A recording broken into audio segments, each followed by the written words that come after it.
క్రీస్తునందు ప్రియ సహోదరి సహోదరులారా, ఈ షార్ట్ వీడియో చూస్తున్న మీ అందరికీ కూడా ప్రభు అయిన యేసుక్రీస్తుల వారి ప్రశస్తమైన నామంలో ఈ ఉదయకాలపు శుభములు వందనాలు తెలియజేస్తున్నాను. దేవుని వాక్యాన్ని చదువుకుందామండి. మత్తయి సువార్త 17వ అధ్యాయము 5వ వచనం.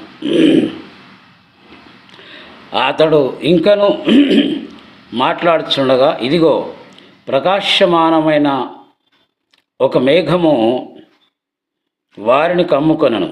ఇదిగో ఈయన నా ప్రియకుమారుడు, ఈయన యందు నేను ఆనందించుచున్నాను, ఈయన మాట వినుడని ఒక శబ్దము ఆ మేఘములో నుండి పుట్టెను.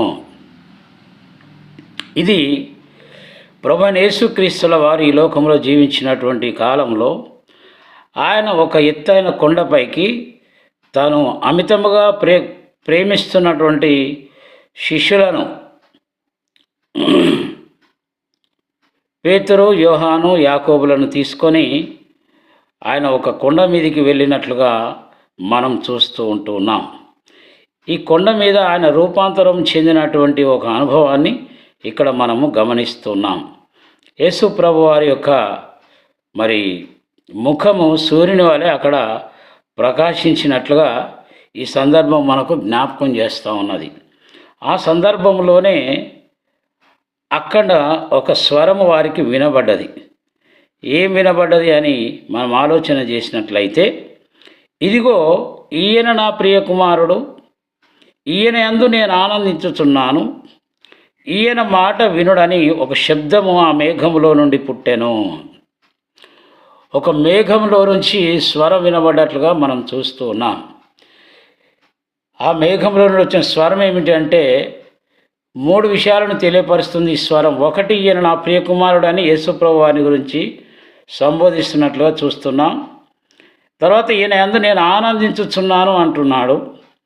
మూడవది, ఈయన మాట వినుడని ఒక శబ్దము ఆ మేఘంలో నుండి పుట్టినట్లుగా మనం చూస్తున్నాం. ప్రియ సోదరి సోదరుడా, ఈరోజు నీ గురించి పరలోకమందున్నటువంటి పరమ తండ్రి ఇలా చెప్పగలిగినటువంటి స్థితిని మనము కలిగి ఉన్నామా ఆలోచన చేయాలి. అలా మనము జీవించగలిగితే అది ఎంతో గొప్ప అనుభవం కదా. కాబట్టి దేవుడు మనల గురించి అలాంటి మంచి సాక్ష్యం చెప్పేటట్లుగా మన జీవితాన్ని రూపొందించుకుందాం. ఆ రీతిగా పరిశుద్ధాత్మ దేవుడు మనకు సహాయము చేయనుగాక. దేవుని కృప మీకు తోడై ఉండునుగాక. దేవుడు మిమ్మలను దీవించునుగాక.